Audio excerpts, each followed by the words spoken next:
Vous devinerez jamais ce que j'ai trouvé à la poubelle.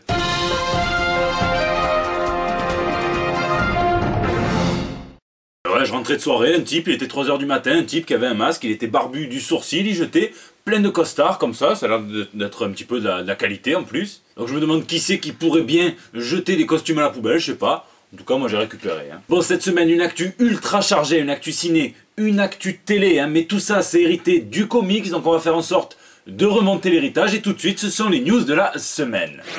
Justice League. Et oui, l'événement d'ici de la semaine, c'est la sortie de la bande-annonce de Justice League, une bande-annonce pleine d'humour, pleine d'action, et pleine de comics aussi, et pleine de références, et pleine de Jack Kirby en fait.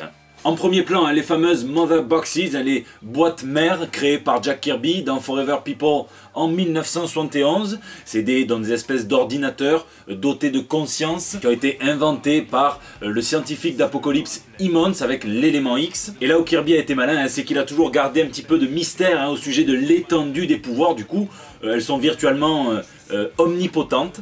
Et on sait qu'elles entretiennent un rapport particulier avec leurs propriétaires. Dans Justice League, il y aura 3 boîtes, une sur la Terre, une à Themyscira, donc chez les Amazones, et une à Atlantis, chez Aquaman. On sait depuis longtemps que l'oncle de Darkseid, Steppenwolf, créé aussi par Jack Kirby, sera un des antagonistes du film. On peut apercevoir sa hache, c'est lui aussi dans le comics qui dirige l'armée d'Apocalypse, il fait partie des troupes de Darkseid. L'armée d'Apocalypse ici, ça sera probablement les paradémons qu'on peut apercevoir déjà dans BVS, dans le Nightmare, donc dans le cauchemar de Batman. Et Apocalypse, eh bien, on peut en apercevoir, si ce n'est la planète, eh bien au moins les paysages, quand par exemple Batman s'amuse, là tout guilleret, il sautille à travers 2-3 rayons laser. Et vu qu'on aperçoit les Amazones se battre dans ce même décor désolé, on peut fortement miser sur le processus de terraformation, autrement dit transformation de la Terre en apocalypse, comme on peut le voir dans l'intrigue de Earth 2. Vu qu'on voit Henry Allen en prison, le papa de Flash, eh bien on peut se douter que l'intrigue suivra aussi bien celle du comics avec le DC Rebirth, le Flash Rebirth, que celle de la série, mais j'en dis pas plus pour pas spoiler ceux qui ne l'ont pas lu. Évidemment, plein d'autres moments créés spécialement pour le film, et je vous laisse me dire quel est votre moment préféré du trailer dans les commentaires. Spider-Man. Chez Marvel, on riposte avec la bande-annonce de Spider-Man Homecoming et une interview de John Watts, le réalisateur, où on apprend pas mal de choses aussi. Et on voit finalement qu'on prend pas mal de liberté par rapport aux comics. La plus grosse révélation se fait pour moi dans l'interview, lorsqu'on apprend que Tony Stark va fonder une nouvelle société qui s'appellera Damage Control. Alors Damage Control existe depuis 1988 dans les comics, c'est une société donc qui s'occupe de gérer les dégâts et de reconstruire après le passage des super-héros et des super-vilains après qu'ils aient tout cassé. Au fil du temps, on a même vu que la société n'hésitait pas à provoquer elle-même les dégâts ou à les amplifier. On a même vu que c'est elle qui est derrière l'accident de Stamford en ayant dopé Nitro pour qu'il fasse encore plus de dégâts, plus de fric après à la clé pour eux. Mais elle n'avait jamais été affiliée à Tony Stark dans les comics.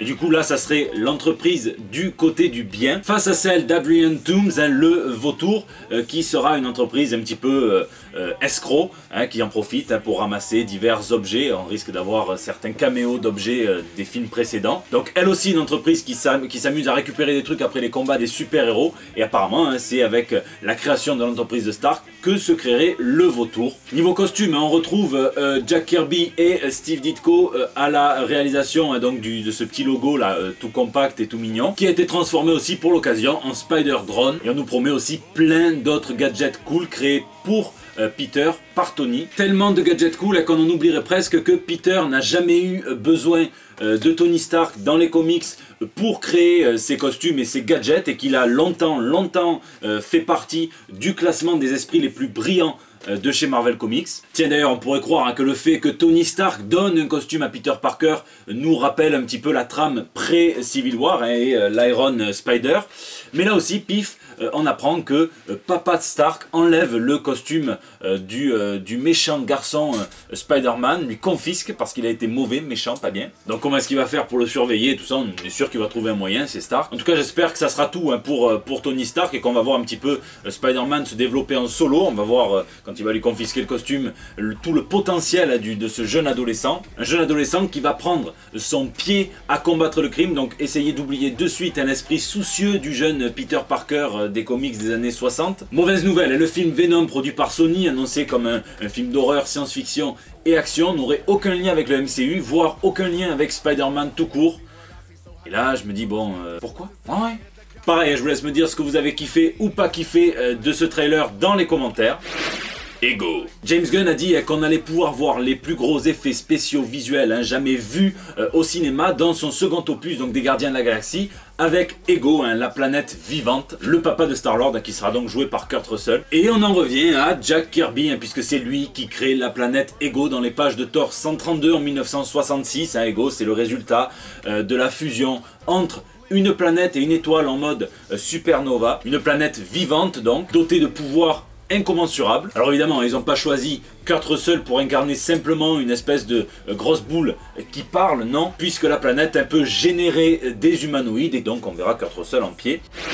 Iron Fist. Vous avez peut-être sûrement entendu parler de cette polémique qui dit qu'un acteur américain d'origine asiatique aurait été mieux placé pour incarner Iron Fist. Eh bien, le créateur d'Iron Fist dans les comics, Roy Thomas, qui est aussi d'ailleurs le créateur de Carol Danvers, de Ultron, de Vision ou encore du Ghost Rider, s'est prononcé sur cette polémique en disant qu'il comprenait tout à fait, mais qu'il pensait que les gens avaient peut-être mieux à faire que de se plaindre sur le fait qu'Iron Fist ne soit pas un oriental, comme par exemple écrire leurs propres histoires et exprimer leur propre vision des choses. Il précise que son héros n'a jamais été conçu pour représenter une race, vous savez que là-bas on utilise le mot race beaucoup plus facilement qu'en France. Alors il comprendrait tout à fait la polémique si jamais l'histoire, la trame était ou raciste ou sexiste, mais là c'est juste une histoire fictive sur un peuple fictif dans un lieu fictif et sur Danny Rand qui subit un petit peu ce qui lui arrive et qui est l'émissaire d'une cité fictive encore une fois. Donc pour lui finalement aucune raison pour laquelle il ne devrait pas être caucasien. Caucasien c'est blanc, c'est blanc bec comme moi. Bon, Roy, moi je t'aime bien, tu as créé le Ghost Rider, tu as introduit Conan le Barbare dans l'univers du comics, mais vas-y mollo quand même, calme-toi un petit peu parce que déjà tu utilises le terme Oriental qui en anglais est un petit peu l'équivalent du nègre en France, qui est daté et qui est devenu raciste, et il y a une loi contre ce mot, puisque là-bas on passe des lois contre les mots, pourquoi pas. D'ailleurs l'actrice Jessica Henwick, qui joue Colleen Wing dans la série Netflix, te le fait remarquer sur Twitter en disant que Oriental c'est très bien pour un tapis comme adjectif, mais beaucoup moins pour une personne. Et puis calme-toi aussi, parce que quand tu parles de Kunlun, eh bien faut pas oublier que c'est quand même emprunté à la mythologie chinoise. Cette histoire, c'est un lieu qui existe dans la mythologie chinoise, donc qui n'est absolument pas dépossédé d'un arrière-plan culturel. Après pour le reste c'est ton histoire et pas de problème, tu fais ce que tu veux. Preacher. Bon, considérez la saison 1 de Preacher comme une putain de mise en bouche pour la saison 2 qui arrive et les révélations qui pleuvent en ce moment. Il y aura 13 épisodes, il y aura le Saint des Tueurs comme antagoniste principal, on nous le décrit comme une espèce de Terminator. On découvrira enfin l'organisation du Graal avec Herstar qui sera joué par Malcolm Barrett et Featherstone par Julia Ann Emery. Et on en apprendra plus sur la famille maternelle de Jesse Custer. Alors là je suis en double demi-molle. Alors pour ceux qui sont pas forts en maths, double demi-molle en gros je bande. Puisque pour moi la grand-mère de Jesse Custer fait partie des meilleurs personnages jamais créés dans un comics. Mary L'Angel. Punisher. On fait un petit tour sur le tournage du Punisher, la saison 1 pour Netflix, qui sera grandement inspiré du Punisher Max par Garth Ennis. On avait déjà vu le bandit irlandais Finn Cooley se prendre une balle dans la tête dans la saison 2 de Daredevil. On verra s'il revient sous sa forme défigurée plus tard. En attendant, on sait que l'antagoniste principal sera l'agent de la CIA foireux Rollins, qui sera incarné par Paul Schultz. Et on a pu voir sur le plateau de tournage l'actrice Elizabeth Mastrantonio, la sœur donc de Tony Montana dans Scarface. On connaît pas encore son rôle, certains présument qu'elle serait peut-être l'ex-femme de Rollins, Catherine O'Brien, mais vu qu'on les voit côte à côte et qu'elle n'essaie pas de le tuer, ça me semble peu probable. D'autres pensent à Magnucci. Donc je vous laisse me dire ce que vous en pensez dans les commentaires. Generations. Ça y est, on sait enfin en quoi consiste l'Event Generation de chez Marvel. Ça consiste en une série de 10 comic books publiés entre juillet et septembre 2017, réunissant chacun un héros classique et sa contrepartie plus récente. Alors la liste des artistes n'a pas encore été donnée pour le moment, on connaît que les scénaristes. On verra par exemple Tony Stark et Riri Williams, Carol Danvers et Kamala Khan, Peter Parker et Miles Morales, Odinson, Jane Foster, Clint Barton, Kate Bishop, Bruce Banner, Amadeus Cho, Jean Grey, alors à la fois sa version jeune et sa version plus vieille. On verra Logan et X-23, Marvel le Captain, le vieux Captain, et Carol Danvers, Steve Rogers et Sam Wilson. Alors évidemment certaines questions se posent, et je voudrais pas trop spoiler donc je vais vous dire les morts un petit peu vieilles. Logan, Wolverine est mort, pareil pour Captain Marvel si c'est celui auquel je pense. Mais on peut aussi supposer que Captain America n'étant pas très sympa en ce moment, Sam Wilson pourrait ne pas avoir envie de collaborer avec lui. Et là, pas de panique, Axel Alonso nous dit « Ne vous inquiétez pas, nous avons trouvé un outil ingénieux pour les ramener. » Et moi, c'est là que j'ai commencé à m'inquiéter. On verra, pas de mauvaise langue. Mais dites-moi si vous êtes inquiet, enthousiasmé, ou n'oubliez pas, il y a toujours l'option C, comme dans On s'en carre l'oignon. Astonishing X-Men. Vous vous souvenez de la nouvelle mouture d'Astonishing X-Men, celle que je pensais être la nouvelle mouture de X-Force avec Cable et Deadpool dedans. J'ai tout foiré sur ce coup, pardonnez-moi. Bon. Eh bien Marvel nous apprend que chaque numéro sera dessiné par un artiste différent, à commencer par Jim Cheung, et puis Phil Noto, puis Ron Garnier, etc., etc. Alors je sais que si ça peut paraître un détail pour certains, pour d'autres ça veut dire beaucoup, donc dites-moi si vous vous en foutez de la cohérence graphique d'un volume de comics, ou si vous préférez que votre volume d'Astonishing X-Men ait le même artiste pour avoir une espèce de cohérence graphique, enfin, c'est le mot. RIP. Et le dessinateur Oliver Nome est mort cette semaine à l'âge de 37 ans. Il avait été découvert par Jim Lee. Il avait travaillé donc chez Wildstorm, chez DC, chez Aspen Comics. Son cancer du cerveau l'empêchait de dessiner depuis un petit moment. Donc une pensée pour lui et pour le dessinateur également de cartoon Skip Williamson qui nous a également quitté. C'est un mois assez noir pour l'industrie du comic book.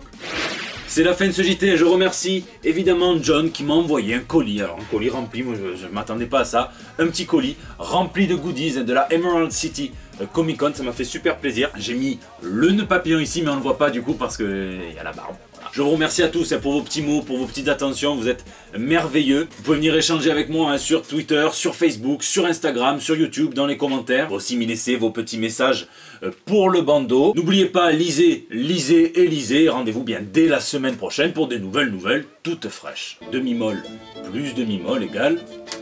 Et voilà. C'est pas compliqué quand même. J'ai baissé le niveau. Le niveau baisse. Je suis désolé.